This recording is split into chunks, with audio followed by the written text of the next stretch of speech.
June 2వ తేదీన తెలంగాణ రాష్ట్ర అవతరణ ఉత్సవాలను అత్యంత వైభవంగా నిర్వహిస్తున్నట్టు రాష్ట్ర ప్రభుత్వ ప్రధాన కార్యదర్శి శాంతకుమారి తెలియజేశారు. జూన్ 2వ తేదీన ఉదయం గన్ పార్కులోని అమరవీరుల స్తూపం వద్ద తెలంగాణ రాష్ట్ర సాధన అమరులకు సీఎం రేవంత్ రెడ్డి నివాళులర్పిస్తారు. అనంతరం సికింద్రాబాద్ పరేడ్ గ్రౌండ్స్ లో నిర్వహించే కార్యక్రమంలో పాల్గొంటారని తెలిపారు. రాష్ట్ర అవతరణ దినోత్సవ ఏర్పాట్లపై సచివాలయంలో వివిధ శాఖల కార్యదర్శులు ఉన్నతాధికారులతో సీఎస్ శాంతకుమారి సమీక్షా సమావేశం నిర్వహించారు. పరేడ్ గ్రౌండ్ లో ఉదయం ఏర్పాటు చేసిన కార్యక్రమంలో రాష్ట్ర ముఖ్యమంత్రి రాష్ట్ర గీతాన్ని ఆవిష్కరించడంతో పాటు సందేశం ఉంటుందని తెలిపారు. సాయంత్రం 7 గంటల నుంచి రాత్రి 9 గంటల వరకు ట్యాంక్ బండ్ పై రాష్ట్రంలోని అన్ని కళారూపాలతో పెద్ద ఎత్తున కార్నివాల్ నిర్వహించనున్నట్టు తెలిపారు.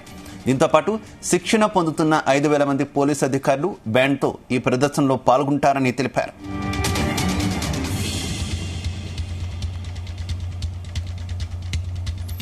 ట్యాంక్ బండ్పై దాదాపు 80 స్టాళ్లను ఏర్పాటు చేసి హస్తకళలు, చేనేత, స్వయం సహాయక బృందాలచే తయారు చేసిన పలు వస్తువులతో పాటు నగరంలో పేరొందిన హోటళ్లచే ఫుడ్ స్టాళ్లను ఏర్పాటు చేస్తున్నట్టు చెప్పారు.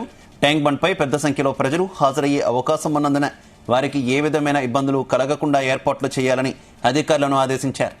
ట్యాంక్ బండ్పై సాంస్కృతిక ప్రదర్శనల అనంతరం ఆకర్షణీయమైన బాణాసంచా ప్రదర్శనతో పాటు లేజర్ షో ఏర్పాటు చేశామని శాంతకుమారి వివరించారు.